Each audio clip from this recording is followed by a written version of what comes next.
देणं नितांत गरजेचं आहे. कारण तुम्ही महाराष्ट्रात अलीकडे ज्या ज्या घटना घडल्या त्याच्यामध्ये बऱ्याचशा ठिकाणी अल्पवय हा मुद्दा तिथं पुढे आलेला आहे. या प्रकारे त्या सगळ्याला आळा घालण्याचं काम करण्याचा विचार आणि निर्णय, विचार म्हणण्यापेक्षा निर्णय आम्ही आज सकाळी घेतलेला. माझी तुम्हालाही विनंती आहे की तुम्ही पण मला चांगल्या चांगल्या अनेकांनी सूचना दिलेल्या आहेत, त्याच्याही बद्दलचा मी उहापोह केला. त्याच्यामध्ये मी नावं घेत नाही, परंतु वेगवेगळ्या इंदापूरमधले काही व्यक्ती इथं येऊन हे करतात, त्यांच्यावर आता परवा 307चा गुन्हा दाखल झालेला आहे. किंवा ज्यांना मोका लावलेला होता ते मोक्यातनं बाहेर घेऊन पुन्हा दहशत माजवण्याचा प्रयत्न करतायत, दादागिरी गुंडगिरी करण्याचा प्रयत्न करतात. हे कदापि बारामतीकर सहन करणार नाहीत, खपून घेणार नाहीत. आणि मी पण तुमचा लोकप्रतिनिधी आहे, तोपर्यंत मी पण हे कदापि चालू देणार नाही, हा माझा निश्चय आहे. आणि म्हणूनच ही गोष्ट मी फार गांभीर्याने घेतलेली आहे.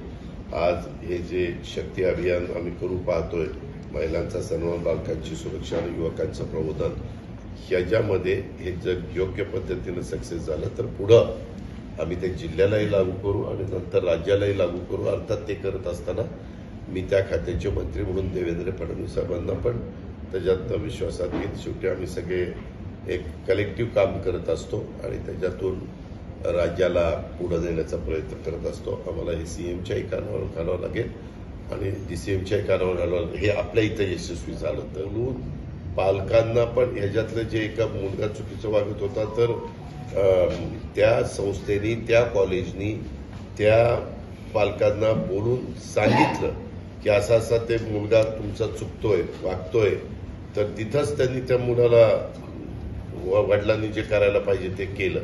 अशा घटना आहेत. म्हणजे असं काही कुणाला वारंवार सोडलं जात नाही. किंवा काही काही जण आता घटना अशी पण पुढे आली की वडील यायचे, मुलीला कॉलेजच्या दारात सोडायचे, निघून जायचे, परंतु नंतर 15 दिवसांत म्हणजे नंतर कळलं की ती 15 दिवस कॉलेजच्या तिथं उतरायची आणि कॉलेजला यायचीच नाही, कुठं बाहेरच फिरायची आणि संध्याकाळी घरी जायची. त्याच्यामुळं अशा पद्धतीनं ज्यांचं उपस्थिती आठवडाभर कंटिन्यू नाही म्हटल्यानंतर माध्यमिक, उच्च माध्यमिक, सर्व शाळा, कॉलेजेस, विविध संस्था, कोचिंग क्लासेस, निवासी वसतिगृह यांचे संचालक, मुख्याध्यापक, प्राचार्य यांची परिषद आयोजित केलेली होती. त्याच्यामध्ये सुरुवातीला शाळा, महाविद्यालय परिसरातील शांतता सुव्यवस्थेत तसेच उत्तम विद्यार्थी घडवण्याच्या अनुषंगाने विविध शैक्षणिक संस्थांचे प्राचार्यांनी त्यांचं मत मांडलं.